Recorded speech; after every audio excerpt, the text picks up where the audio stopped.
阿吉篝火是美国德克萨斯农工大学的年度传统活动之一。每年秋天，在感恩节前夕，该校都会举行1年1度的橄榄球比赛。这时候，学生们便会在校园里面生一场轰轰烈烈的篝火，象征着他们有信心与德克萨斯大学进行对决。1907年11月18日，德克萨斯农工大学的学生点燃了第一堆篝火，以此庆祝橄榄球队取得了胜利。其实当时就烧掉了一些垃圾，还不算正儿八经的活动。后来随着篝火变得越发的有组织性，才正式成为了该校的传统活动。大约在1940年，校报还刊登了相关报道，把篝火比喻成击败竞争球队的强烈愿望，以及每位学生心中对于校园的热情。后来渐渐的，篝火有了全新的设计，结构就像是圆锥形帐篷，所有的原木都会以圆锥形相互靠在一起，角度大概为23至30度，这样下来，篝火能够燃烧至20米高。德克萨斯大学作为德克萨斯农工大学的老牌强敌，一直以来，该大学的学生也并不安分，他们总是想方设法的提前点燃篝火，破坏对手的计划。比如他们会租飞机想往篝火投掷燃烧弹，也曾提前前往现场安放炸药，甚至买通大学站的警察提前点火，但全都以失败告终。相反，越是这样，德克萨斯农工大学的学生越是重视这篝火传统。曾在1957年篝火晚会的前2天，搭建好的篝火堆竟然自行倒塌，可即便时间紧迫，学生们还是会团结起来，夜以继日的进行重建，篝火这才如期点燃。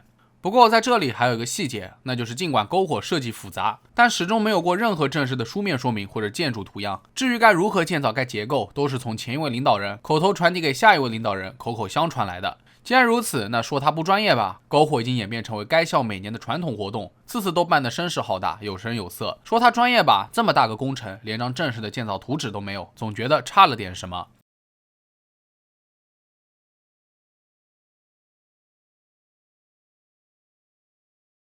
时间一转，来到了1999年的11月，又是1年1度的篝火日。德克萨斯农工大学的学生们已经为此忙活了好几个星期了。他们轮班在空地上锯切、托运，最后用卡车运输了将近5000根原木。紧接着，这些原木围绕着中心杆层层摆放。在此过程中，位于高处的学生想到了一个好办法，那就是用绳子连接到中心杆顶部，制成一个简易的秋千，这样他们就可以轻松的堆垛周围来回移动。其实这个整体造型就像是婚礼蛋糕一样，它有个最基础的底座，在这上面又升起了3个垂直的阶梯状堆叠。一旦底部移动了，整堆原木都会跟随着变换位置。11月17日晚上，学生们忙着最后的修整活动。当时大约有数十个人站在上面，而篝火堆总体高度至少有18米。到了11月18日凌晨2点30分，突然之间，原木底部发出了吱吱嘎嘎的声音。此时，学生领导托马斯·基尔科还在底层周围走动，确保完成自己的任务。可这个时候，一些木头竟然移动了。托马斯以为自己眼花了，于是摇了摇头，试图让自己清醒过来。而这个时候，他还特地的往后退了几步，想看得更仔细些。没想到这一细节却救了他的命，因为接下来随着巨大的爆裂声，中心杆断裂，庞然大物瞬间失去了主心骨，逐渐开始倒塌。也许就相差的这几秒钟，学生们大声尖叫着逃跑，但很多人根本就没有反应的时间，当下就被原木给压死了。而那些还站在篝火堆上面的学生们可就真的遭殃了。事发时，一位名叫布里特尼的学生还在10米高的木板上，他发现眼前的木料竟然在移动。布里特尼赶紧抬头往上看，发现上面的第3堆和第4堆已经凸了出来，眼看着马上就要倒了。如果按照本能，布里特尼肯定毫不犹豫地跳下去，可脚下有10米高，这显然不是什么明智之举。于是布里特尼抓住了秋千，以此躲避了下落的原木。可是一个木头还是擦到了他的左肩，又击中了他的脸。等他再反应过来，发现自己早就不在原来的位置上了，秋千也不见了踪影，反而是他的左脚被困在了2根原木之间。好在卡得不紧，布里特尼用尽全力挣脱，设法爬了下来。一切都发生得如此之快，虽然这个巨型篝火堆的倒塌过程看起来像是慢动作，但实际上但凡被一根原木拦住了去处，那几乎是没有还手的余地的。而且那个时候空气当中还弥漫着灰尘，能见度很低，篝火周围的大部分灯光也全部熄灭，学生们都不知所措，不知道该往哪个方向跑。在篝火堆倒塌1分钟后，场面变得一片混乱，许多学生自发地冲进现场，努力寻找任何生命迹象。他们帮助被困者搬走压垮他们的木头，可篝火堆的结构并不稳定，如果继续发生倒塌，那么这些乐于助人的学生们命运也会岌岌可危。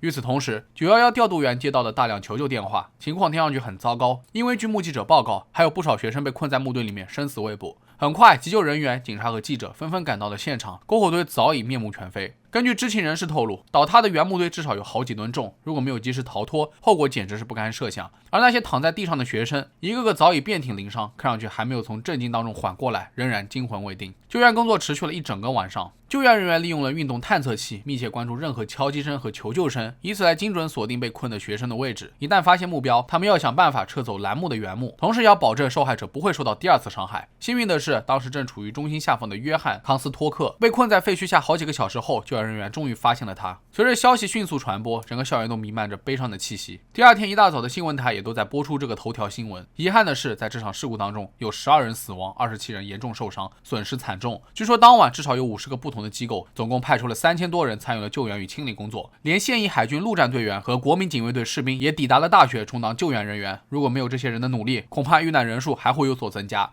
事后，德克萨斯农工大学成立了一个委员会，他们发现导致篝火倒塌的因素有很多，包括原木上的内应力过大，以及用于将原木绑在一起的电线强度不足。上层的原木被砌入下层后，线路就直接断裂了。后来，该委员会还宣布，篝火堆传统活动属于复杂建筑项目的范畴，应该受到州工程法的监管，所以按照道理，应该有专业工程师进行和监督，可从头到尾都没有按照该流程来实施。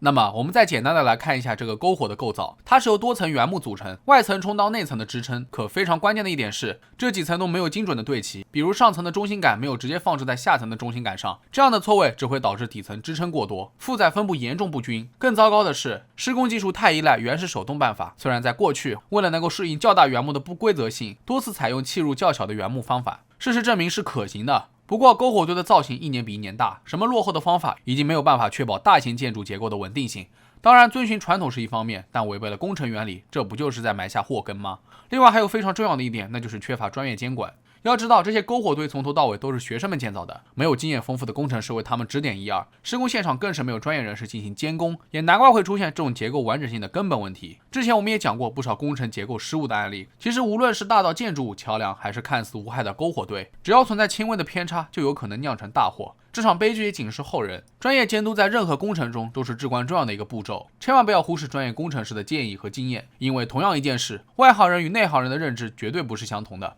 如果绕过专业的监管，潜在的安全隐患可能将是致命的。另外，关于这种传统活动，每年都会毁掉数千棵树，占用超过10万个工时，有些时候学生还要加班加点，学业都顾不上，面临挂科风险。但是学生们对此仍然热情满满。虽然德克萨斯农工大学的这一传统活动的初衷也是为了培养学生团结合作的精神，但无论如何，安全总是得放在第一位的。学校不应该以传统的名义对此事疏于管理，说实话，存在撇清责任的嫌疑。到头来，学生凭借一腔热情，忽视了最基本的工程原理以及适当负载分配的原则，多重因素下导致了这场灾难。想想也是，这18米的篝火堆又不是河边生的小火堆，它是需要专业的工程设计的。如此不重视安全，只能说往年没出什么大事，算是额头开光了。那好了，本期视频到这就结束了。各位对这起事故有什么看法，可以在评论区下方留言。如果觉得视频做得还不错的话，也别忘了点赞、收藏和关注。我是郑郑，咱们下期视频再见吧。